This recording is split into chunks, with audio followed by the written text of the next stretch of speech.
High friends, learn with fun channel मध्ये तुमचे हार्दिक स्वागत। इयत्ता 9वी, विषय मराठी, प्रकरण नंबर 16। प्रकरणाचं नाव आहे वनवाशी।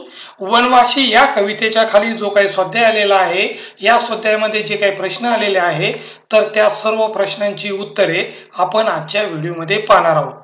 चला तर सुरू करूया या कवितेच्या खाली आलेल्या सर्व प्रश्नांची उत्तरे। आपल्याला प्रश्न क्रमांक पहिला दिलेला आहे, खालील शब्द समूहातील अर्थ स्पष्ट करा। तर शब्द समूहातील अर्थ स्पष्ट करण्यासाठी आपल्याला 1 नंबर दिलेला आहे, पांघरू आभाळ। पांघरू आभाळ याचा अर्थ होतो उघड्यावर संसार आहे। 2 नंबर दिलेला आहे, वांदार नळीचे। तर वांदार नळीचे याचा अर्थ होतो डोंगराच्या गळीत वानरे असतात, तेथे वास्तव्य म्हणजे वांदार नळीचे। आणि 3 नंबर दिलेला आहे, आभाळ पेली, तर आभाळ पेलीचा अर्थ होतो ऊन वारा पाऊस यांचा सामना करीत। यानंतर आपल्याला पुढे प्रश्न क्रमांक 2 दिलेला आहे, शोध घ्या। शोध घ्या मध्ये आपल्याला अ दिलेला आहे, हात लावून गगना येऊ चांदण्या घेऊन या काव्यपंक्तीत व्यक्त होणारा आदिवासींचा गुण।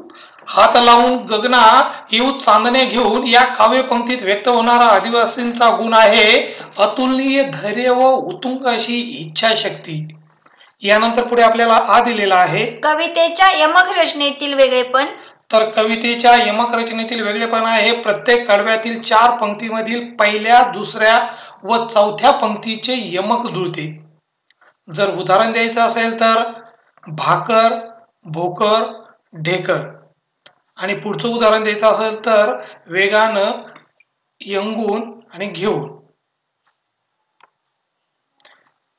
यानंतर आपल्याला पुढे प्रश्न क्रमांक 3 दिलेला आहे, काव्य सौंदर्य। काव्य सौंदर्य मध्ये आपल्याला 1 आणि 2 नंबर दिलेला आहे, तर पैकी 1 नंबर आहे, बसू सूर्याचं रुसून पाहू चंद्राक हसून या काव्यपंक्तीतील भाव सौंदर्य स्पष्ट करा। दुपारी सूर्य तापतो, माळ रानावर उंदरणाऱ्या आदिवासी मुलांना कडक उन्हात खेळावे लागते। उघड्या बोडक्या असलेल्या मुलांना या उन्हाचा त्रास होतो म्हणून ते सूर्यावर रुसून बसतात।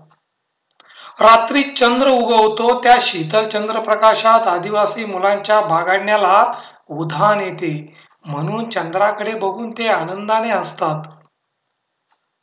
सूर्य चंद्राचे त्यांच्याशी असलेले अनोखे नाते या ओळीतून प्रगट झाले आहे। यानंतर आपल्याला याच खाली 2 नंबर दिलेला आहे, डोही आबाळ पेलीत चालू शिवांच्या चालीत या पंक्तीतील कवीला अभिप्रेत असलेला अर्थ सांगा। तर या ओळीतील कवीला अभिप्रेत असणारा अर्थ आहे आदिवासी मुले उघड्या बोडक्या अंगाने उंबराच्या माळावर भटकतात, बागडतात। झाड्या कड्यांवर त्यांचा वावर असतो, त्यांचे जीवन खडतर असते, परंतु त्यांना या कष्टमय जीवनाची फिकीर नसते। ऊन वारा पाऊस झेलत ती मजेत राहतात, जणू ते आपल्या माथ्यावर सर्व आभाळ पेलतात। सिंह जंगलाचा राजा असतो, त्याचा दरारा सगळ्या रानावर असतो म्हणून आदिवासी मुले सिंहाच्या दमदार चालीने चालत सारी संकटे झेलतात। आदिवासी मुलांच्या चिवट वृत्तीचे व धाडसाचे वर्णन कवीने या ठिकाणी या ओळीमध्ये केलेले आहे। यानंतर आपल्याला पुढे याच खाली प्रश्न क्रमांक 4 दिलेला आहे, अभिव्यक्ती। अभिव्यक्तीमध्ये आपल्याला आदिवासी समाज आणि जंगल यांचे अतूट नाते असते याविषयी तुमचे विचार लिहा। तर आपल्याला ते या पद्धतीने मांडता येईल, आदिवासी लोक गडद जंगलात आणि कठीण प्रदेशात निवास करतात। त्यांच्या घराची बांधणी ज्याला खोपटी म्हणजे झोपडी असे म्हणतात, ती झाडांच्या सुकलेल्या फांद्या आणि काटक्यांपासून बनवलेली असते। ते जंगलातील फळे कंदमुळे खाऊन आपला उदरनिर्वाह करतात आणि नद्या नाल्यांचे पाणी पितात। त्यांचे जीवन प्रामुख्याने खुल्या निसर्गात व्यतीत होते, जणू काही ते आकाशाखाली आपले आयुष्य जगतात। जंगलातील प्राणी आणि पक्षी त्यांचे मित्र असतात।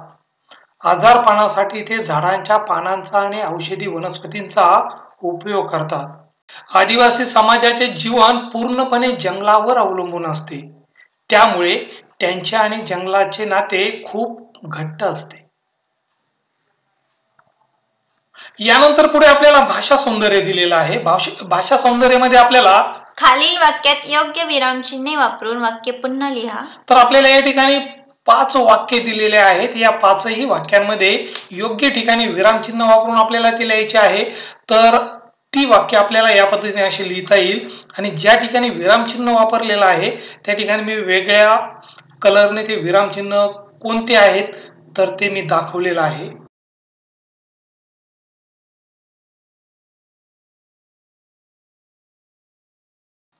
चला तर विद्यार्थी मित्रांनो, भेटूया पुढच्या व्हिडिओमध्ये. तोपर्यंत बाय, टेक केअर. व्हिडिओ आवडला असेल तर लाईक या बटनावर क्लिक करा, चॅनलला सबस्क्राईब करा आणि तुमच्या मित्रमैत्रिणीला हा व्हिडिओ शेअर करा. कॉमेंट बॉक्समध्ये तुमचे नाव व गावाचे नाव कॉमेंट करा.